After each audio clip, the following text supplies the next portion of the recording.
Hey gang, we are out in the shop to do a little bit of boxing up so I can get this shipped off and stopped off at the post office. We got us some more plates, so let's see exactly what we've got. Now they came from Wisconsin, so I can only guess it's a Wisconsin plate. So Bill, thank you very, very much before I ever even open it. Oh, it's an old plate. I love my old plates. Hope you included a note. Wow, look at that. 1954. That's awesome. And 53 was the number that was under that little metal tab. They give you metal tabs when you'd renew them. Let's see what we got here. Yep, we've got a note. We've got a note.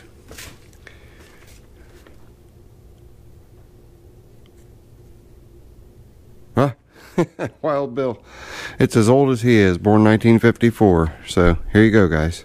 Take a read. And Wild Bill, kind sir, thank you so very, very much. That plate will go up on the wall with pride. With pride. I definitely appreciate it. Okay, for right now, that's all we've got. As soon as I get into something, we will pop the camera back on and continue on with this video. Again, Bill T4151, America's Dairyland, Wisconsin, November 1954. Thank you very, very, very much, Wild Bill. We'll catch you on the next one. Alright gang, we are attacking a Honda GX160 5.5 horse that's not running. It's one of 4 generators we'll be setting up here. I've already just quickly grabbed the basics so that keep the video semi-short. Here's the condition of the plug. Not the greatest, but it does have good spark. I already checked that out, so we're good in that respect. I've not checked compression yet. Throttle is working the way that it's supposed to. I'm going to show you guys the condition of the fuel in the tank. And no, I'm not going to put all 4 of these videos, or all 4 of these generators on one video. I'm going to do a Bruce Pender style.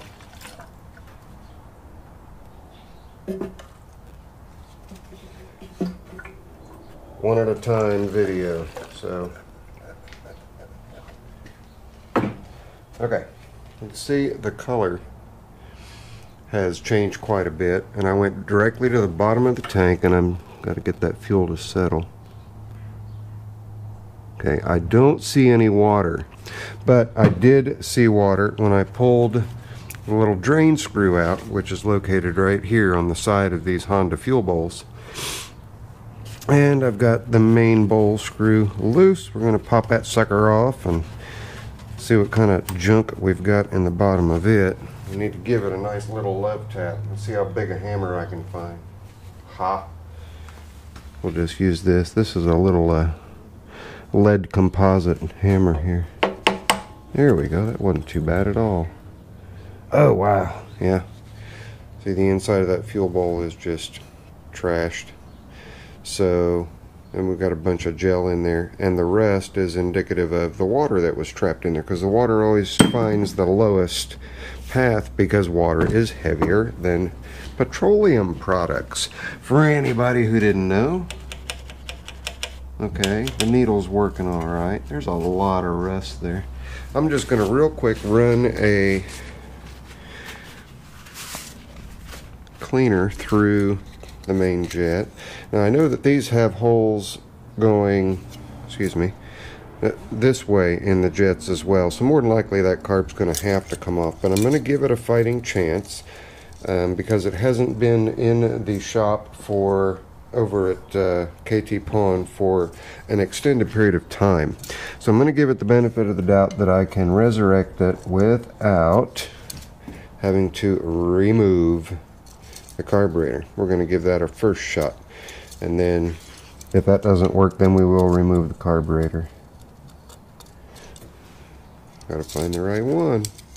It's got a really small hole.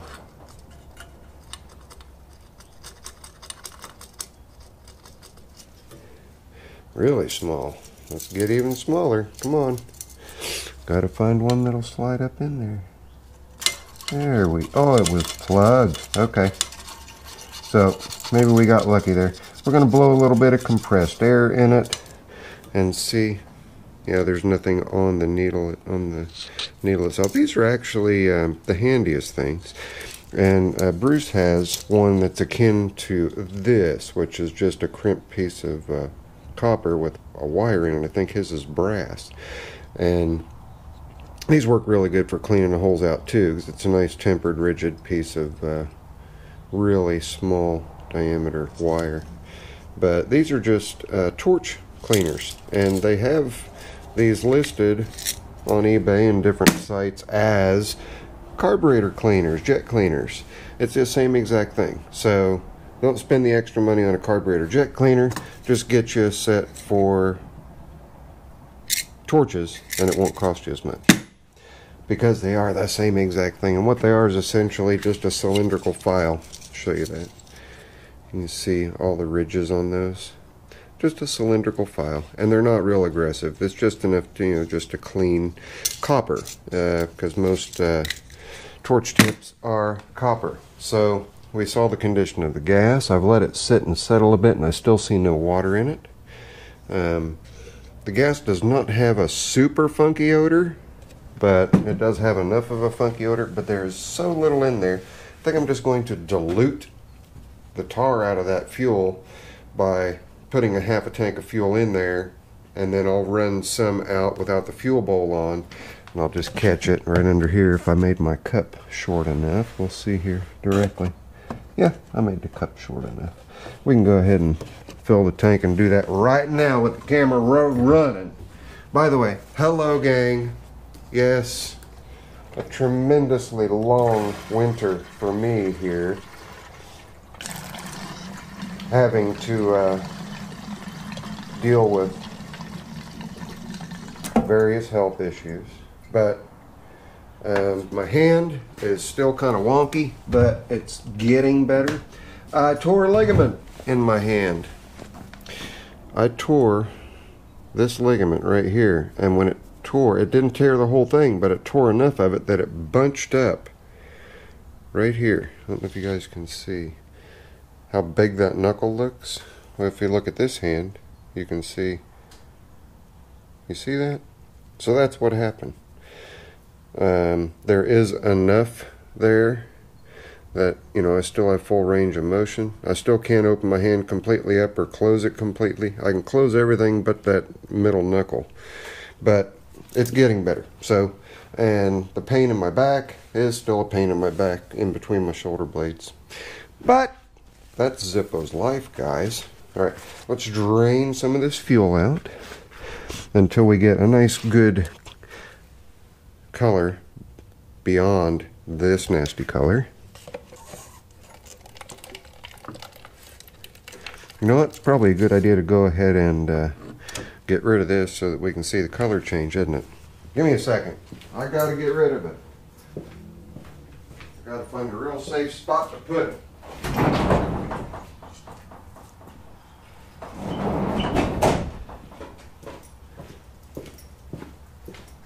Safe spot found. I'm not going to divulge where that spot is. Oh, it's already looking clearer now. Yeah.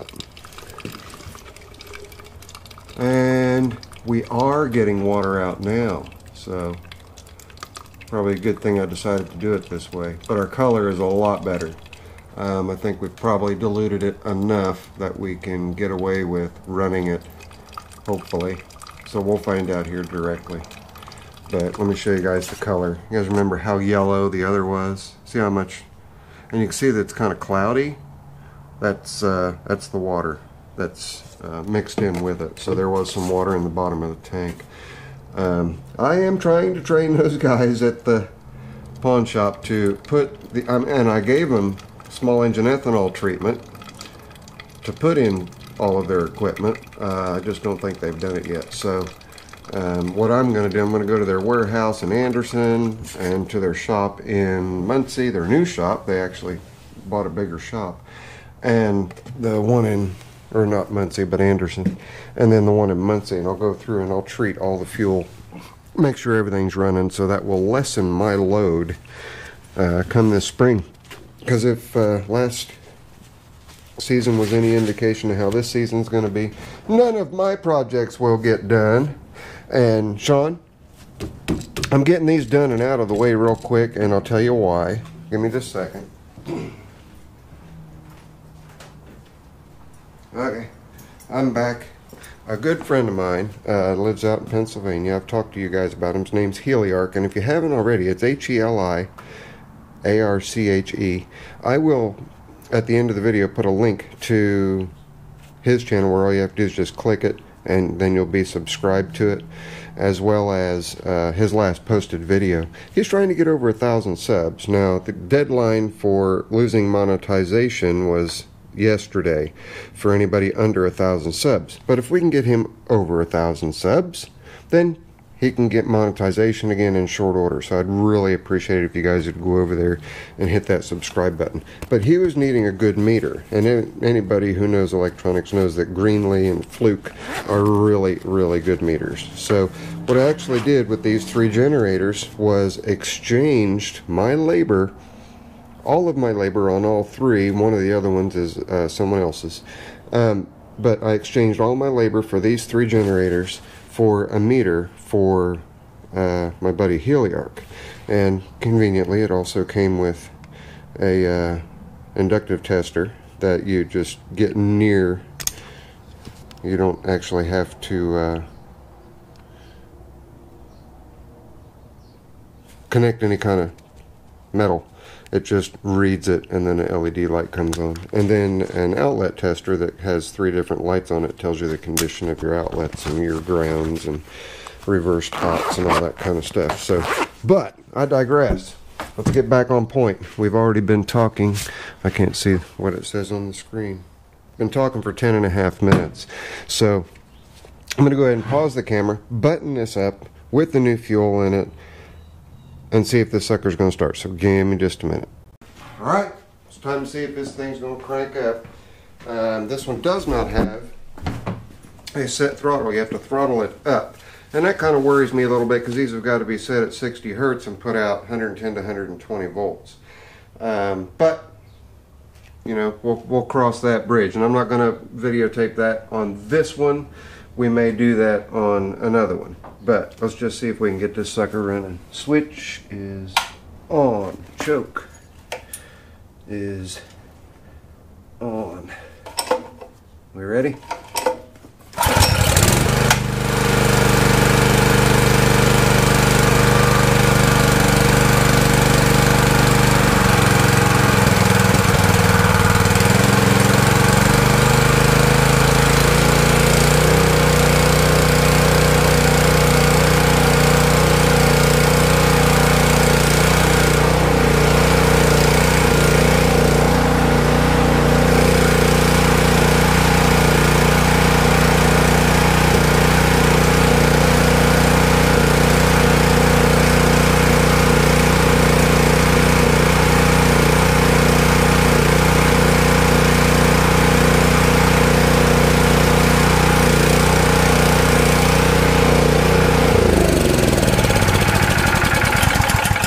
Alright, I don't know about you guys, but I call that a win. So we've got 1 down, 2 to go.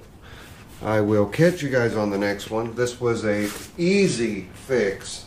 The carburetor main jet was a little bit clogged. I was really surprised that it started and I didn't have a surging issue. So I'm happy with that. Real quick, easy repair. That one is in the books, paying for that Greenlee meter. So if you guys like this, even though it was just sort of a easy fix, like I say, I'm going to check the hertz and all that stuff on it. But if you liked it, please give me one of those big thumbs ups. They help my channel out so much. And the way that they have revamped their ads campaign, it's hurting everybody. Everybody's revenue is just deplorable. Mine has been cut in half. I'm not complaining because I don't do this for the money. But the money helps keep the shop going, and your thumbs up helps put my videos at the top of the heap. So please do smash that thumbs up button for me. If you're not subscribed, please hit the subscribe. This is your friendly neighborhood Zippo. I will see you guys on the next one. Later. I'm out of here. Well, I forgot to turn the microphone on. So this one was actually just a lather, rinse, repeat of the little Honda one that we did. It's a JD Tech 3500 generator. Essentially a 6.5 horse Honda clone, otherwise known as the Predator. So, and I did the exact same thing. Nothing different. So we're going to see if this one's going to start for us. Choke. And fuel. This pull starts on the other side.